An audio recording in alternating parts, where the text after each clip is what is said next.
வணக்கம் நேயர்களே. ஜூன் 30ஆம் தேதி ஆண்டுதோறும் நம்ம சர்வதேச சிறுகோள்கள் தினமா அனுசரிச்சுக்கிட்டு வரோம். அதாவது இன்டர்நேஷனல் ஆஸ்ட்ராய்ட்ஸ் டே. இப்போ இந்த சிறுகோள்கள்னால என்னென்ன பலன் இருக்கு, அதோட தாக்கம் எப்படியெல்லாம் இருக்கு, இந்த மாதிரியான விஷயங்கள் பத்தின விழிப்புணர்வை ஏற்படுத்துறதுக்கு தான் இந்த நாளை நம்ம கடைபிடிக்கிறோம். இதை பத்தி இன்னும் நிறைய தெரிஞ்சுக்கிறதுக்கு நம்ம கூட அரங்கத்தில் இருக்கிறாரு அறிவியல் பலகை இதழின் ஆசிரியரும் மூத்த அறிவியல் தொடர்பாளருமான ஸ்ரீகுமார் அவர்கள். வணக்கம் ஸ்ரீ. வணக்கம். இப்போ நம்ம இன்னைக்கு சர்வதேச சிறுகோள்கள் தினம் கடைபிடிக்கிறோம். எதுக்காக இந்த நாள்? 1908ஆம் ஆண்டு ஒரு நிகழ்வு, அந்த துங்குஸ்கான்ற நிகழ்வு. அது என்ன நிகழ்வு? அதாவது ரஷ்யாவில் சைபீரியான்ற இடம், அந்த இடத்துல துங்கஸ்கான்ற ஒரு ஆறு ஓடுகிறது. அந்த ஆற்று பகுதியில் 1908ஆம் ஆண்டு ஜூன் 30ஆம் தேதி வானத்தில் மிகப்பெரிய ஒரு தீக்கோளம் வந்ததை அப்போ இருந்த மக்கள் பார்த்துருக்காங்க. அது ஒரு பெரிய தாக்குதலை அந்த பகுதியில் ஏற்படுத்துது. அது விழுந்தப்போ, அதாவது வெடித்து சிதறி விழுந்தது. அது விழுந்தது கிட்டத்தட்ட ஒரு மைதானம் அளவுக்கு இது பரவி இருந்ததாகவும். அவ்வளோ பெருசு. அதோட எடை 10 லட்சம் டன் அப்படின்றாங்க. அப்போ அதோட தாக்கம் என்ன என்பது நீங்கள் புரிஞ்சுக்கலாம். கிட்டத்தட்ட 1,30,000 கிலோமீட்டர் வேகத்தில் பூமியை அது தாக்கினது. அதனால் அந்த என்டையர் யூரோப், ரஷ்யாவும் யூரோப்பும் 2 நாள் இந்த ஒளியை பார்த்து கொண்டிருந்ததாக அப்போ இருந்த ரெக்கார்ட் நமக்கு காமிக்குது. அப்படின்னா அந்த தீப்பிழம்போடையே அப்படியே எரிஞ்சுக்கிட்டே இருந்திருக்கு. கிட்டத்தட்ட 2 நாட்கள் 2 நள்ளிரவை பிரகாசமாக மாற்றியதுன்னு சொல்கிறாங்க. மேலும் அந்த பகுதியில் இருக்கக்கூடிய மரங்கள் 2000 சதுர கிலோமீட்டர் அளவிற்கு தீப்பிழம்புவதனால பாதிப்பு ஏற்படுத்தியது.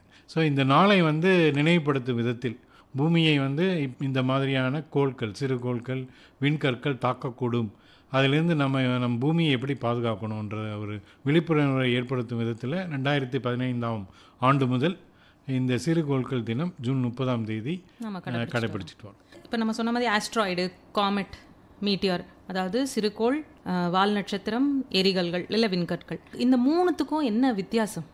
நிச்சயமாக. அதாவது இந்த மூன்றுமே சூரிய குடும்பம் உருவான போது ஏற்பட்ட உடைந்து போன பாகங்கள். இப்போ நம்ம சொல்லலாம் 8 கோள்கள் இருக்குது, சூரியனை சுற்றி வரக்கூடிய 8 கோள்கள். அதில் 3 கோள்கள் நிலப்பகுதியாக இருக்குது. நிலம்னா நம்ம பூமியில் பார்க்குற மாதிரி தரை இருக்கக்கூடிய பகுதி. அதில் புதன், வீனஸ், இது எல்லாமே தரைப்பகுதி. இது இல்லாமல் கேசியஸ் பிளானட் அப்படின்னு சொல்கிறாங்க. அது வியாழன், சாட்டன், அதுக்கப்புறம் இருக்கக்கூடிய கோள்கள் எல்லாமே கேசியஸ் பிளானட். ஸோ இந்த பிளானட் எல்லாம் 8 கோள்கள். நிலமே இருக்காது, அதில் நிலம் இருக்காது, ஒன்லி கேஸ் தான், ஃபுல் ஆஃப் கேஸ். அதனால் அங்கே போய் நம்ம வசிக்க முடியாது. நம்ம வசிக்கக்கூடிய வாய்ப்புள்ள ஒரு கிரகம் எதுன்னு பார்த்தீங்கன்னா பூமிக்கு அடுத்து செவ்வாய் தான் இருக்க முடியும் அப்படின்னு சொல்கிறாங்க. ஸோ இந்த கோள்கள் எல்லாம் ஒரு கோள வடிவில், உருளை வடிவில் இருக்கும். கிட்டத்தட்ட ஒரு ஜியாமெட்ரி இது வச்சு வரைஞ்சி ரவுண்டாக வரைஞ்சோன்னா எப்படி ஒரு கோளம் இருக்குமோ அதுபோல். ஆனால் அது நேரில் பார்க்கும்போது எக்ஸாக்டாக ரவுண்டாக இருக்காது, அங்கங்கே கொஞ்சம் இங்கேயும் சுருங்கியும் கூட இருக்கலாம். ஆனால் இது கோள வடிவம்னு சொல்கிறோம்.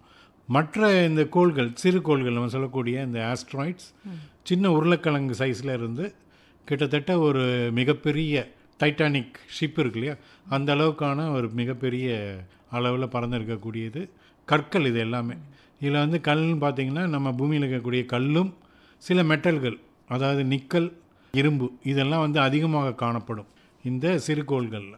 ஸோ இது சிறுகோள்கள்ன்றோம். அதுக்கப்புறம் மீட்ராய்ட்ஸ், விண்கல். இது பார்த்திங்கன்னா ஒரு சின்ன சைஸ் கல்லிலிருந்து ஒரு பெரிய பாறாங்கல் இருக்கும், அந்த அளவுக்கு தான் இந்த விண்கல் இருக்கும், மீட்டராய்ட்ஸ். அதுக்கப்புறம் வால் நட்சத்திரம்னு சொல்லுவோம். இந்த வால் நட்சத்திரம் தலைப்பகுதி மிகப்பெரிய பாறாங்கல்லாகவும் அதனுடைய வால் பகுதி பல லட்சம் கிலோமீட்டர் நீள இருக்கக்கூடிய பனிப்பாறைகளால் ஆனது. ஸோ இதெல்லாம் சூரிய குடும்பத்துக்குள்ளே வரும்போது தான் நம்ம இந்த வால் நட்சத்திரங்களை பார்க்க முடியும். சில வால் நட்சத்திரங்கள் 75 ஆண்டுகளுக்கு ஒரு முறை, ஹாலி வால் நட்சத்திரம் கேள்விப்பட்டிருப்பீங்க, அது வரும். சில வால் நட்சத்திரங்கள் ஒரு முறை மட்டும் ஓடி போயிடும்.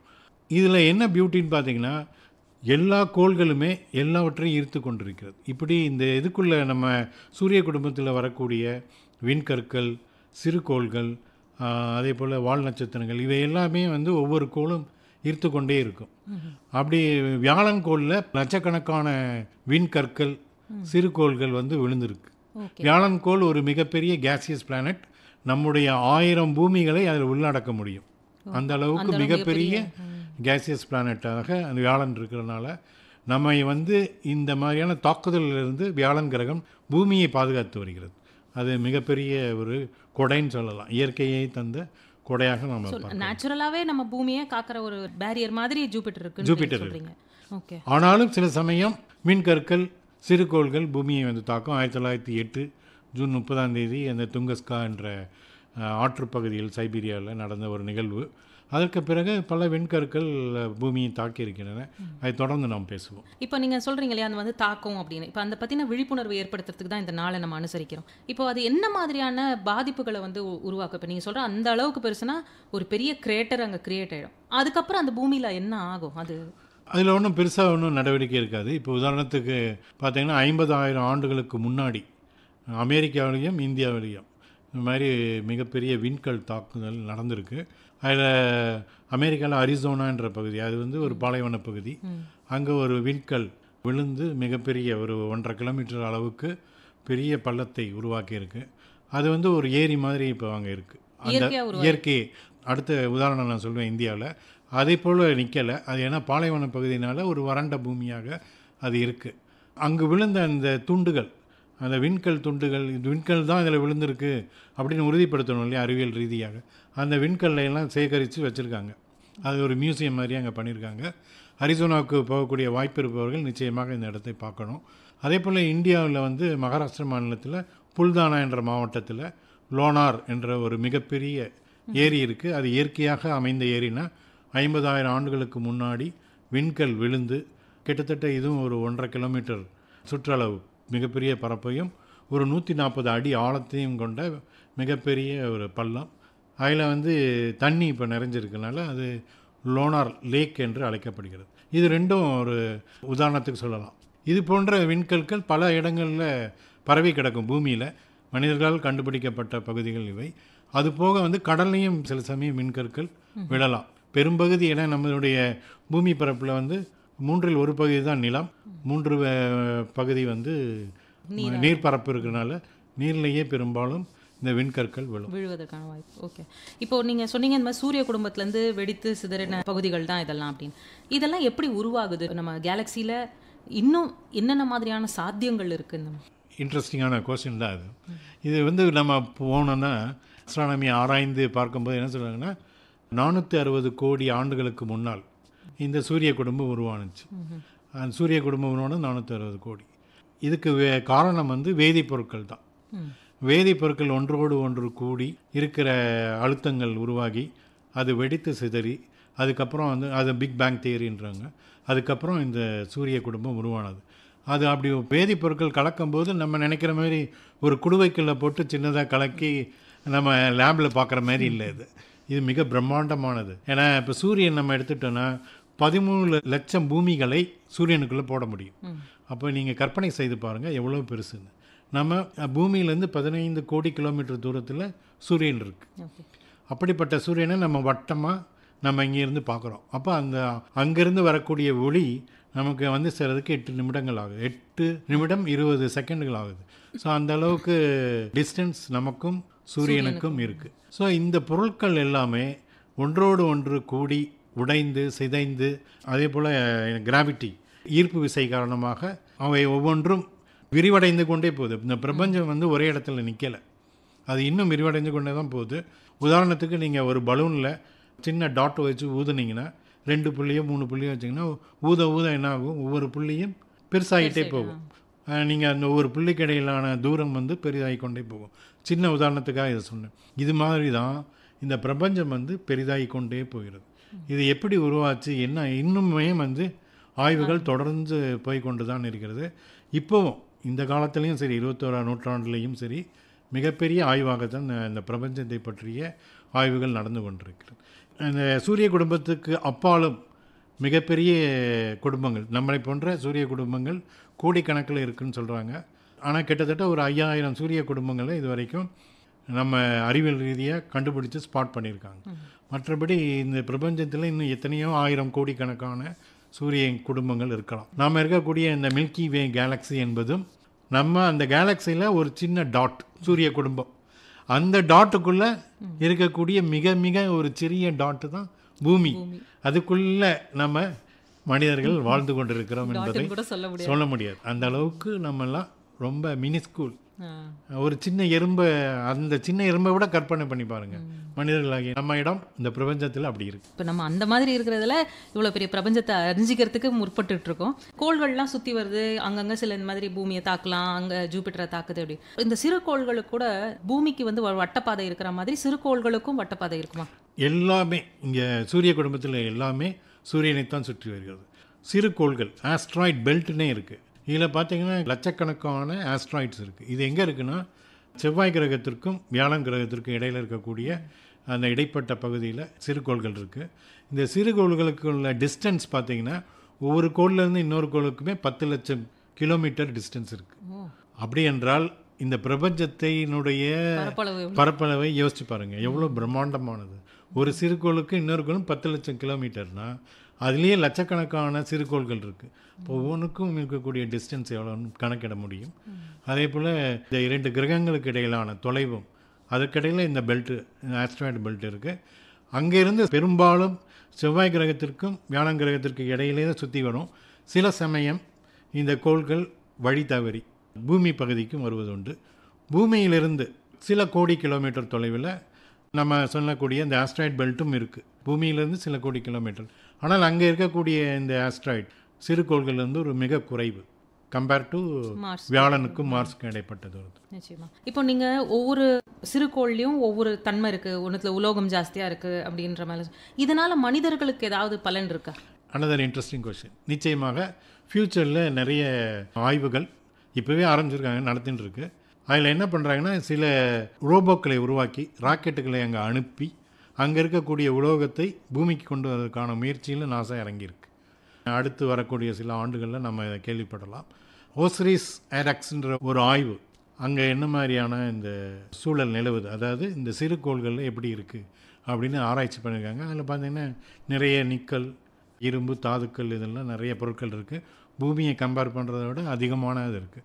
ஸோ நமக்கு இங்கே இந்த பொருட்கள், தனிமங்கள் குறையும் போது அங்கேருந்து கொண்டு வரதுக்கான வாய்ப்புகள் இருக்குது. சில சிறுகோள்களில் விண்கற்களில் பார்த்திங்கன்னா தங்கம் அதிகமாக இருக்குது, அதே போல் பிளாட்டினம் அதிகமாக இருக்குது. ஸோ இதை எல்லாத்தையும் சுரங்கம் வைத்து, இப்போ எப்படி நம்ம பூமியில் சுரங்கம் வைத்து எடுத்துக்கொள்கிறோமோ அதே போல் எதிர்காலத்தில் சிறுகோள்களிலிருந்து சுரங்கம் வைத்து, அது நம்ம மனிதர்கள் போக வேண்டாம், ஏன்னா மிகப்பெரிய தொலைவில் இருக்குது, ரோபோக்களை அனுப்பி அங்கேருந்து கொண்டு வரதுக்கான வேலைகளை தொடங்கியிருக்காங்க. நாசா, யூரோப்பியன் ஸ்பேஸ் ஏஜென்சி, இவங்கெல்லாம் கூட்டு முயற்சியில் அதெல்லாம் நடந்துகிட்ருக்கு. இப்போ பூமி அப்படின்னா இங்கே வந்து பூமி வந்து பல கோடி ஆண்டுகளாக இருக்குது. இப்போ அந்த அளவுக்கு வந்து சிறுகோள்களோட லைஃப் ஸ்பேன்றது இருக்குமா? ஏற்கனவே சொன்ன மாதிரி 460 கோடி ஆண்டுகளுக்கு முன்னால் உருவானது இந்த சூரியன். அதாவது சூரிய குடும்பத்தில் இருக்கக்கூடிய Mercury, Venus, Earth and Mars, இந்த 4 கிரகங்களும் சுமார் 10 கோடி ஆண்டுகளுக்கு முன்னால் உருவாகிருக்குன்னு சொல்கிறாங்க. அதாவது சூரியன் உருவானது 460 கோடி ஆண்டுகளுக்கு முன்னால். அதற்கு பிறகு 10 கோடி ஆண்டுகள் காலகட்டத்தில் இந்த 4 கிரகங்களும் உருவாகிருக்கலான்றது விஞ்ஞானிகளுடைய கருத்து. ஸோ இந்த கால்குலேஷனில் பார்த்தீங்கன்னா இவைகள் பிரபஞ்சம் தோன்றும் போதே தோன்றியதாக உடைந்து சிதறிய பொருட்களாக தான் இதை நம்ம பார்க்குறோம். ஸோ அதனால் அவங்களுடைய இருப்பும் வந்து கோடிக்கணக்கான ஆண்டுகளாக இந்த பிரபஞ்சத்தில் தான் சுற்றிக்கிட்டு இருக்கு சொல்லலாம். இப்போ நம்ம வந்து எந்த விதத்தில் வந்து அதை வந்து வகைப்படுத்துகிறோம்? அதாவது இப்போ வந்து பூமி, இப்போ நம்ம படிக்கிற காலத்தில் 9 பிளானட்ஸ் இருந்தது அப்படின்னா, அப்புறம் இப்போ வந்து ப்ளூட்டோ வந்து டுவார்ஃப் பிளானட் அப்படின்னு சொல்லி, இப்போ இது வந்து சிறுகோள்கள். இப்போ என்ன பேசிஸில் இதை நம்ம வகைப்படுத்துகிறோம்? இது வந்து கோள்கள் நம்ம கணக்கெடுக்க முடியாது. ஏன்னா கோள்கள்னால் ஒரு வட்ட கோள வடிவம் இருக்கும், அது போக ஒன்றை ஒன்று அது ஈர்க்கும். இதில் வந்து ஈர்ப்பு சக்தி இருக்கும், ஆனால் அந்த அளவுக்கு இருக்காது. இப்போ எப்படி பூமி வந்து நிலவை பிடிச்சு வச்சுருக்கோ, நிலவும் பூமியை பிடிச்சு வச்சுருக்கு. அதாவது இந்த ரெண்டுமே வந்து ஒன்றை ஒன்று இழுத்து கொண்டு தான் இருக்கும். ஸோ அது மாதிரி இல்லாமல் இது வந்து உடைந்து சிதறிய பாகங்கள், ஒரு கோளமாக ஒரு பிளானட்டை உருவாக்கக்கூடிய இது அதுக்கு இல்லை. அதனால் அது வந்து பாறை பொருட்களாக சிறுகோள்கள், விண்கற்கள், வால் நட்சத்திரங்களாக நம்ம பார்க்குறோம். இதில் ஒன்றும் எதிர்காலத்தில் பெருசாக ஒன்றும் மாற்றம் ஏற்படாது. ஒரு வேளை இந்த ஏற்கனவே பிரபஞ்சம் உருவான போது உண்டாகிய கெமிக்கல் சேஞ்சஸ் உருவானால், இவைகளெல்லாம் ஒன்றாக கூடினால் மேபி ஆனது ஒரு சின்ன சிறுகோள்கள் அவங்களுக்கான ஒரு பிளானட்டாக உருவாகலாம். அதை நம்ம செய்ய முடியாது, மனிதர்கள்லாம் உருவாக்க முடியாது, இயற்கையாக நடக்கக்கூடிய விஷயமாக. இப்போ சமீபத்தில் ஆஸ்ட்ராய்ட்ஸ், அதாவது சிறுகோள்கள் ரிலேட்டடாக என்ன ஆராய்ச்சிகள் இப்போ அதிகமாக நடக்குது, அதை பற்றி ஏதாவது தகவல்கள் இருக்கா? சிறுகோள்கள் வந்து டாட் அப்படின்ற ஒரு முக்கியமான ஒரு ஆய்வை அமெரிக்கா செய்திருக்கு. அது என்னென்னா, இந்த மாதிரி சிறுகோள்கள் விண்கற்கள் பூமியை தாக்கி அழிவை ஏற்படுத்தும் அப்படின்றதுனால அவங்க என்ன பண்ணியிருக்காங்கன்னா, டாட்ன்ற ஒரு மிஷன், அந்த மிஷனில் வந்து இங்கேருந்து ராக்கெட்டை அனுப்பி சிறுகோள்கள் மீது தாக்கத்தை ஏற்படுத்துது. இந்த கோள்கள் எல்லாமே சுற்றி கொண்டே இருக்கு. நம்ம நினைக்கிற மாதிரி இல்லை, ஆயிரக்கணக்கான கிலோமீட்டர் ஸ்பீடில் எல்லாமே சுற்றி கொண்டே இருக்கிறது. அப்போ அந்த சுற்று வேகத்திலிருந்து வரும்போது பயங்கர தாக்கத்தை பூமியில் ஏற்படுத்தும். ஒருவேளை நமக்கு வந்து விழுந்ததுன்னா அதை எப்படி அவாய்ட் பண்ணலான்னு சொல்லி இந்த டாட் என்ற மிஷனில் ராக்கெட்டை அனுப்பி அதோட சிறுகோள்கள் மீது ராக்கெட்டை இடித்து அதை வந்து திருப்புறாங்க, திசை திருப்புறாங்க. அதனால என்ன ஆகும்னா, ஒரு சின்ன திசை திருப்பல் மூலமாக என்னன்னா பூமிக்குள்ளே வராது, வேறு எங்கேயாவது போயிடும். ஸோ அந்த மாதிரி பூமியை பாதுகாக்கும் குழுனே நாசாவில் ஒன்று ஏற்படுத்தி இது கிட்டத்தட்ட ஒரு 26,000 சிறுகோள்கள் விண்கற்கள் நம்முடைய பூமியை தாக்கக்கூடிய வாய்ப்பு இருப்பதாக கணக்கிட்டிருக்காங்க. ஸோ இவைகளெல்லாம் எப்படி திசை திருப்பலாம், இதுகள் தாக்குதலிலிருந்து எப்படி நம்மை தற்காத்து கொள்ளலாம் என்ற ஆய்வுகள் தொடர்ச்சியாக நடைபெற்று இப்போவும் ஒரு ஆஸ்ட்ராய்டு வந்து பூமியை நோக்கி வந்து கொண்டிருக்கிறதா வந்து நாசா வந்து தகவல் சொல்லியிருக்காங்க. அதோட நிலவரம் என்ன மாதிரியான தாக்கத்தை எதிர்பார்க்குறாங்க? இது வந்து நம்ம நினைக்கிற மாதிரி இல்லை. இது வந்து லட்சக்கணக்கான கிலோமீட்டர் தொலைவில் தான் இது வந்து போகும். இந்த விண்கற்களோ இல்லை சிறுகோள்களோ அடிக்கடி பூமியை தாக்குவதில்லை. எப்பயாவது ஒரு தடவை தாக்குவதற்கான வாய்ப்புகள் இருக்குது, ரொம்ப rarest of the rare cases. So இந்த முறை வரக்கூடியதும் கிட்டத்தட்ட பல்லாயிரக்கணக்கான கிலோமீட்டர் அவே ஃப்ரம் த பூமி தான். அதனால் வந்து நமக்கு பெரிய பாதிப்பு இருக்காது. ஆனால் வழக்கம் போல் நம்மளுடைய மீடியாக்கள் சென்சேஷனை ஏற்படுத்துவதற்காக இந்த மாதிரி பூமியை தாக்க வரும் சிறுகோள் விண்கோள் அப்படின்னு போடுவாங்க. அப்போ தான் நீங்கள் படிக்க போவீங்க, படிக்க தூண்டும். ஏன்னா என்னை தாக்கலைன்னா நான் எதுக்கு படிக்க போகிறேன்? ஸோ மேபி மீடியாவும் ஒரு வேளை இந்த மாதிரியான ஒரு சென்சேஷன் கொண்டு வந்து அவேர்னஸ் கிரியேட் பண்ணுறது தான் பார்க்கலாம். அப்படி தான் நான் நினைக்கிறேன். பட் இதனால் ஒன்றும் பெரிய பாதிப்பு நமக்கு இருக்குது. ஓகே ஸ்ரீ, இன்னொரு கேள்வி என்னன்னா, இப்போ ஒரு சிறுகோள் வந்து பல அம்சங்கள்னால, அதாவது பிரபஞ்சத்தில் இருக்கக்கூடிய கேஸ், இயற்கை தன்மைகள் இதெல்லாம் வச்சு தான் வந்து உருவாகுது சொன்னீங்க. இப்போ வந்து அது வந்து இன்னும் பெருசாகிறதுக்கோ இன்னும் வளர்கிறதுக்கெல்லாம் அதுக்கு வாய்ப்பு இருக்கா? பொதுவாக அந்த மாதிரி எதுவும் ரெக்கார்ட் பண்ணலை இது வரைக்கும். ஆனால் ஒருவேளை எல்லா ஈர்ப்பு தானே, அந்த ஈர்ப்பில் வந்து இந்த சிறுகோள்கள் விண்கற்கள் ஒன்று ஈர்த்து ஒன்று பிடிச்சி வச்சிருச்சுன்னா அது வளர்ந்துக்கிட்டே இருக்கிற மாதிரி இருக்கும். ஆனால் நம்ம ஆர்கானிக்காக வளர்கிறோம் இல்லையா, இப்போ ஒரு தாவரமோ இல்லை மனிதர்களோ வளர்கிற மாதிரி இந்த கற்கள் வளர்வதற்கு வாய்ப்பு குறைவு. ஈர்ப்பு விசையினால் அவன் ஒன்றோடு ஒன்று இழுத்து, எப்படி காந்தம் வந்து ஒரு காந்தத்தை இழுத்து பெரிய காந்தமாக ஆக்கலாமோ அது மாதிரி இதுக்கான வாய்ப்புகள் இருக்கே தவிர மற்றபடி வளர்வதற்கான வாய்ப்புகள் இல்லை. ஏன்னா ஒவ்வொன்றுமே டிஸ்டன்ஸ் அதிகமாக இருக்குது. இன்னொரு விண்கல் வந்து இதோட மோதி தெரிக்கும் போது வேணால் இந்த மாதிரி ஒவ்வொரு கல்லும் இன்னொரு கல்லோட போய் ஒட்டிக்கலாம், இல்லை வேறு எங்கேயோட ஈர்ப்பு விசையில் சேர்ந்து போகலாம். அவ்வளோதானே தவிர அந்த கற்களாகவே வளர்வதற்கான வாய்ப்பு இல்லை. ஏன்னா அது ஆர்கானிக் மெட்டீரியல் கிடையாது, எல்லாமே வந்து தனிமங்கள் உலோகங்கள் தான். சமீபத்தில் வேலூரில் தமிழ்நாட்டிலையும் ஒரு விண்கல் அடிக்கடி நடக்குது. அதாவது மே 29 தமிழ்நாட்டில் திருப்பத்தூரில் அச்சமங்கலம் கிராமத்தில் ஒரு 5 அடிக்கு ஒரு பள்ளம் வச்சு புகை வந்தது. அதெல்லாம் போய் பார்த்தப்போ அதுவும் ஒரு விண்கல்லோட தாக்கம் தான் சொல்லியிருக்காங்க. அங்கேருந்து கிடைச்சக்கூடிய அந்த மெட்டீரியல்ஸ் கொண்டு போய் ஆய்வுக்கு கொடுத்துருக்காங்க. ஆய்வு வந்ததுக்கப்புறம் தான் தெரியும் அது விண்கல் தானா, உண்மையான விண்கல் தான் இருக்கும் வாய்ப்பு இருக்குது.